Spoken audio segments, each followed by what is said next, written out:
Alright, so as we're watching our backstroke here, coming straight on, this is such a good straight arm recovery. And we can see that you're turning over to your pinky right at the top of your stroke as well. Way to go. Alright, so this is where we're we saw a little bit underwater. So let's think about this. Here's the middle of your line of your body. Let's kind of watch what that hand does. And you can see it kind of touches that line, right? Ideally, what you want to do is keep that hand from not crossing over your head and make sure that it enters right at shoulder width apart.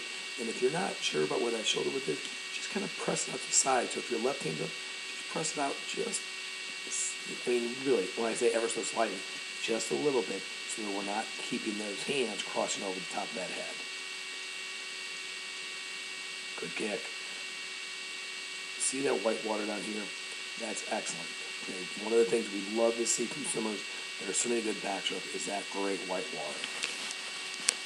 All right, again, straight arm recovery. This looks so good. I like where you're getting ready to turn that pinky. And the one thing I want you to kind of think about is you can see your head is a little bit more swivel there to the right. Try to keep that head nice and still. So here's the center of your body. And that hand is clearly on the other side of that center line. So we do want to make sure that we're very careful at not letting the hand cross over the middle of our body. We want to keep it nice and still out the side every single time. Both right and left, you want to have those shoulders, or those hands entering right about shoulder width apart.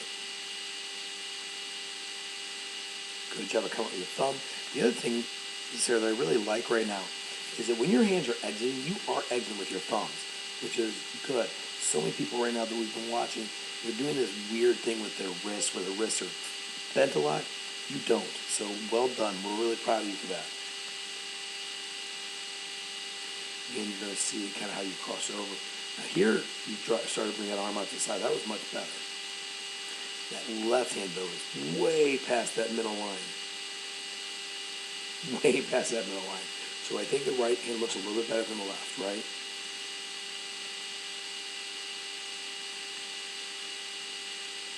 All right, so let's look at the way you enter with that hand. It's kind of almost freestyle-esque where you drop that elbow. I think that's why it looked like it was a pause. I think you probably could have taken one less stroke in that turn.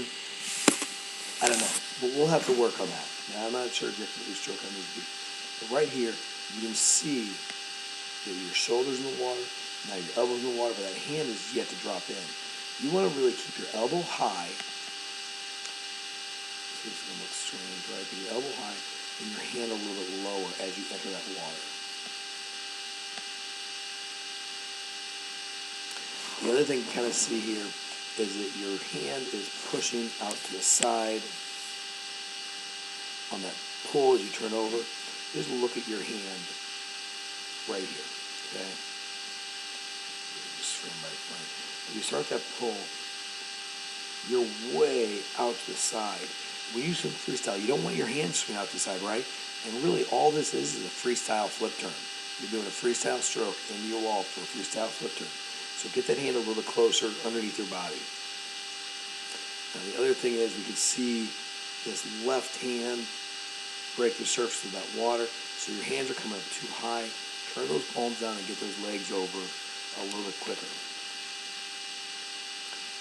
Love how your legs are separated here and your feet are separated. That helps you get a much stronger, more powerful push off that wall, and that is perfect.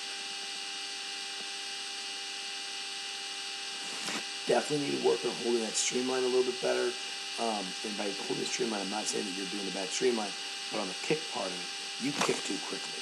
All right, we want to make sure that kick comes in once we wait about 2 seconds.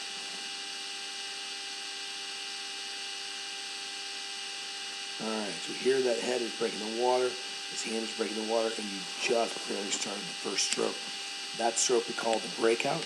You want to get that breakout a little bit earlier. So really, once you do the 6 dolphin kicks, break out into fast flutter kick, and then get that arms moving so you're really coming up a little bit quicker.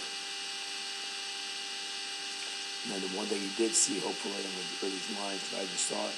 Look how high that left hand comes above the water before you start that first stroke.